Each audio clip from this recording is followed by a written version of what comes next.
Misal kita akan membuat variabel A1, A2, A3, A4, A5.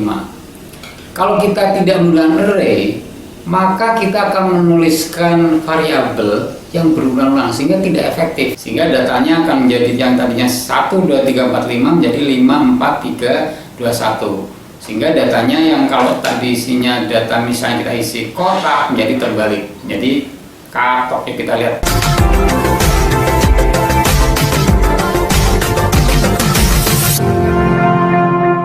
Hai, jumpa lagi dengan Babe Buset. Assalamualaikum warahmatullahi wabarakatuh. Semoga sobat-sobat semua selalu dalam keadaan sehat walafiat, aktivitas lancar, dimurahkan rezeki dan barokah.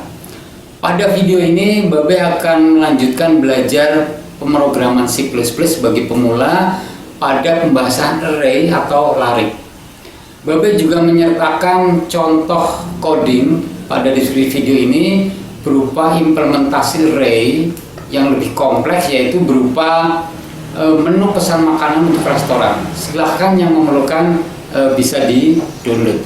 Yuk, untuk melanjutkan video pembelajaran ini jangan lupa di like, subscribe, komen, dan share ke seluruh dunia supaya channel Babe terus. Oke, sekarang kita mulai dengan pembahasan fungsi array. Kenapa harus menggunakan array atau larik pada deklarasi variabel? Seringkali kita membutuhkan suatu tempat untuk menampung beberapa nilai data yang tipenya sama tanpa harus banyak membuat variabel. Array adalah bagian dari konsep variabel. Misal kita akan membuat variabel A1, A2, A3, A4, A5.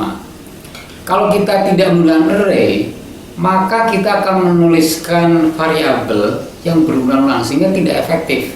Seperti ilustrasi berikut ini. Tuliskan integer A1 kita tuliskan 2, kemudian integer A2 kita inputkan 4, integer A3 kita inputkan 7, kemudian integer A4 kita inputkan 8, integer A5 kita inputkan 9. Nah, ini baru 5 data. Bagaimana jika datanya itu 10 atau bahkan 100 atau bahkan tak terhingga, sehingga banyak membutuhkan penulisan variabel yang berulang-ulang.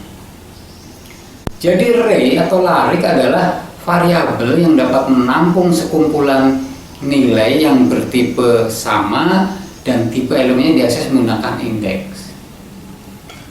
Pemrograman C++ dan Java, indeks isi array atau baris dimulai dari indeks ke 0. Nah, pada array ini ada 3 model, yaitu dengan 1 dimensi, 2 dimensi, dan 3 dimensi atau multidimensi. Hanya pada video ini Babe hanya akan membahas array yang 1 dimensi, dan yang 2 dimensi akan dilanjutkan pada video berikutnya. Oke, kita lanjutkan. Dalam mendeklarasikan array pada coding C++ ada 2 cara, yaitu yang pertama array berisi data, dan yang kedua array data kosong yang datanya diinputkan oleh user. Misal kita akan membuat variabel array dengan nama tabel dan panjangnya 5. Cara mendeklarasinya yaitu cukup menuliskan int atau integer, tabel, kemudian kurung buka siku 5, kurung tutup, kemudian sama dengan kita isikan misalnya 4 pada indeks ke 0, 5 pada indeks ke 1, 8 pada indeks kedua, dan 10 pada indeks ketiga, dan 20 pada indeks keempat. Nah, sekarang cara yang kedua itu mendeklarasikan array dengan data kosong. Cukup menuliskan integer, int, tabel, kurung buka siku 5, kurung tutup, kemudian titik koma. Nah, ini datanya semua kosong, dan ini data diisikan pada saat user menginputkan data. Yuk, sekarang kita lihat pada coding berikut ini. Babe akan membuat variabel array dengan panjang larik 5. Ya, sekarang kita ke komputer.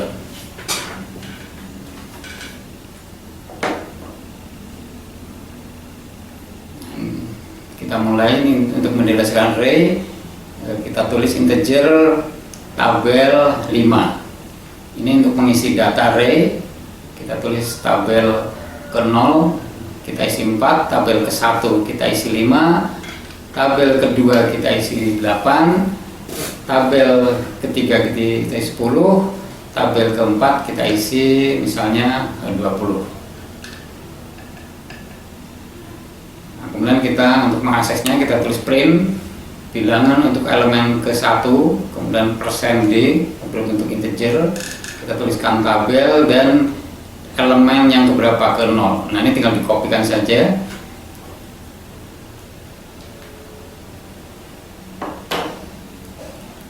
Kopikan, ini ganti datanya.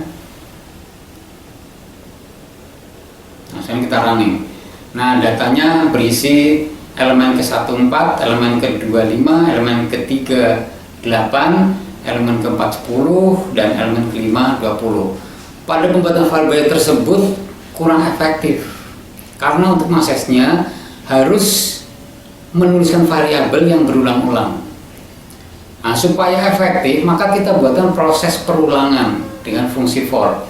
Pada video sebelumnya Babe sudah membahas fungsi for. Yuk kita lihat lagi algoritma untuk for.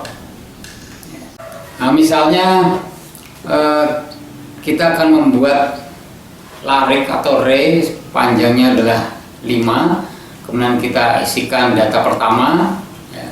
Kemudian untuk perulangan i sama dengan 0, kemudian kita kondisikan jika i lebih kecil 5 ya maka dicetak baris pertama dan data pertama. Kemudian dilakukan pertambahan i plus 1. Jadi kalau tadi pertama 0 kemudian 1 berarti data ke 2 atau data ke 1. Dilakukan perulangan, kemudian data kedua sampai jika datanya sudah lebih besar 5 maka dia keluar. Kemudian untuk mencetaknya misalnya data ke 0 kita isi 4, data ke 1 kita isi 5, data kedua kita isi 8, kemudian data ketiga kita isi 10, data keempat kita isi ke 20. Sekarang kita informasikan membuat array dengan menggunakan fungsi perulangan untuk mengaksesnya. Yuk kita ke komputer lagi. Nah, ini data yang tadi cukup ditambahi dengan integer i ya. Kemudian kita tuliskan for i sama dengan 0 dan i lebih kecil 5, kemudian i plus plus yang data tadi dihapus, kemudian kita menggantikan untuk mengaksesnya diganti dengan i. Nah, kita running ya. Nah, itu hasilnya. Jadi hasilnya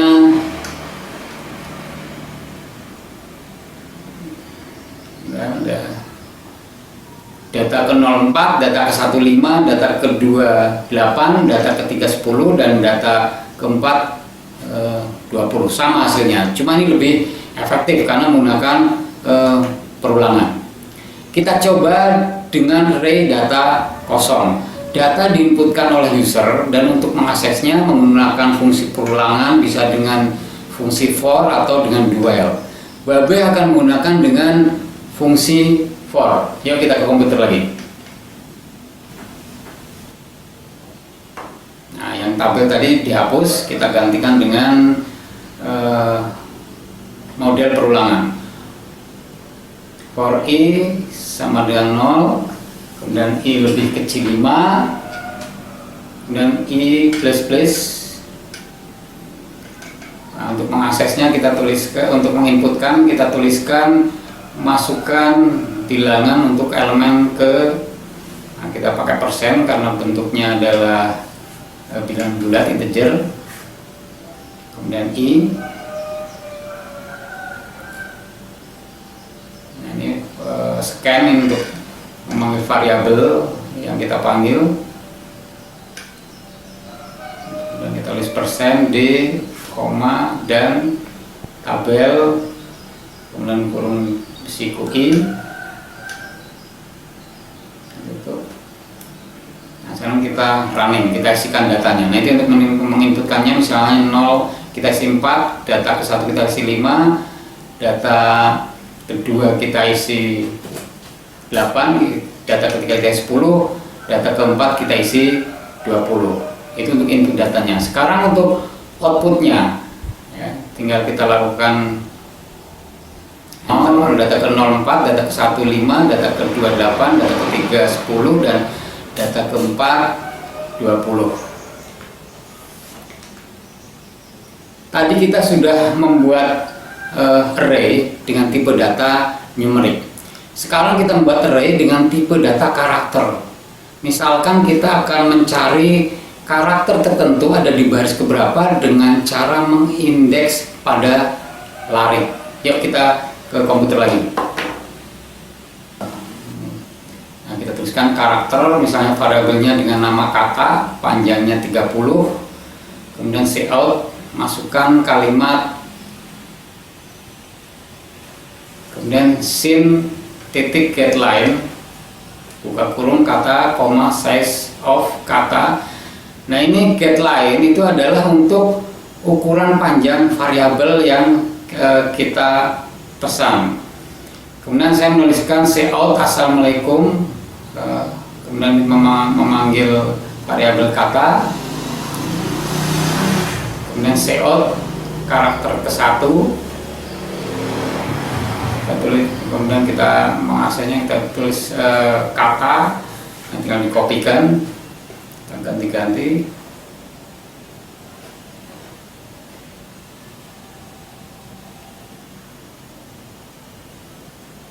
Kita sama Babe menuliskan Babe Buset. Nah, sehingga outputnya assalamualaikum Babe Buset. Karakter ke-1 adalah B, karakter kedua A, karakter ketiga B, karakter 4A, dan karakter kelima H. Ya. Menggunakan array kita bisa menentukan isi data larik atau baris ada di layar keberapa, seperti contoh pada coding yang tadi. Sekarang kita mencoba membalik karakter yang ada pada larik tersebut. Yuk kita lihat dulu bagaimana algoritma cara membalik kata atau kalimat. Nah, misalnya kita membuat larik atau array dengan panjang karakter adalah 5. Kemudian kita inputkan data pertama. Nah, di sini ada integer x sama dengan strlen. Ini untuk membaca panjang karakter yang tadi kita inputkan.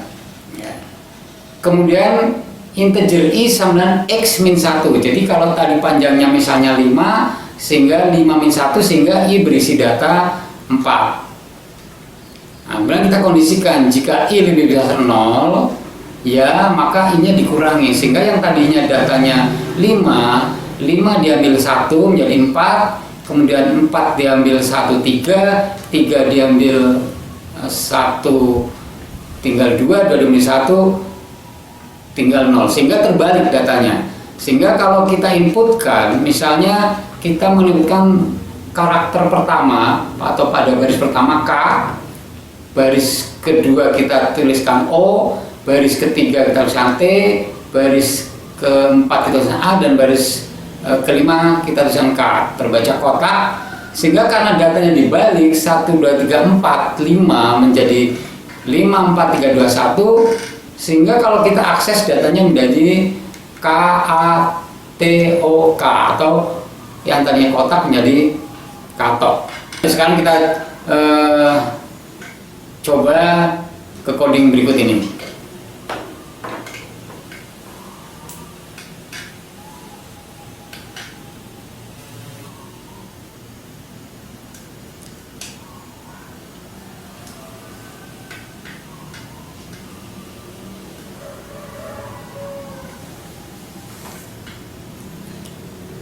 Integer main, kita panjang karakternya adalah 20.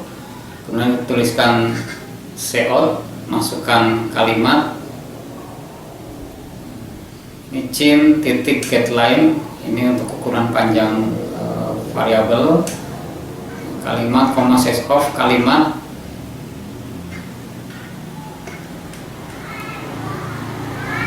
kemudian kita tuliskan cout, kalimat terbalik,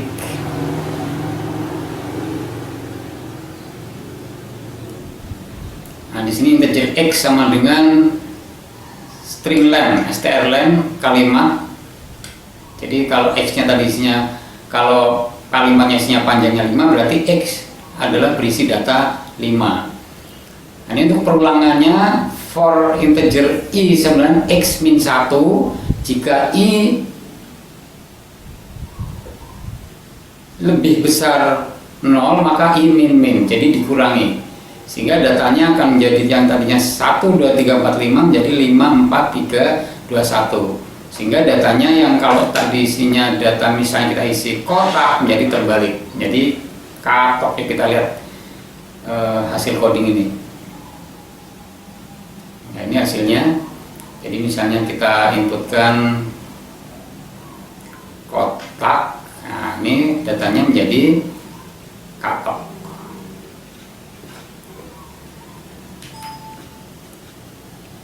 Oke sobat-sobat semua, itulah sekilas tentang pembelajaran program C++ penggunaan array. Supaya lebih memahami array, Babeh menyertakan contoh coding berupa pesanan menu makanan di restoran. Silahkan yang memerlukan di-download. Dan yang suka dengan video ini, silahkan di like, subscribe, komen, dan share ke seluruh dunia supaya channel Babeh terus berkembang. Sampai ketemu di video tutorial algoritma dan pemrograman Babeh Guset next video.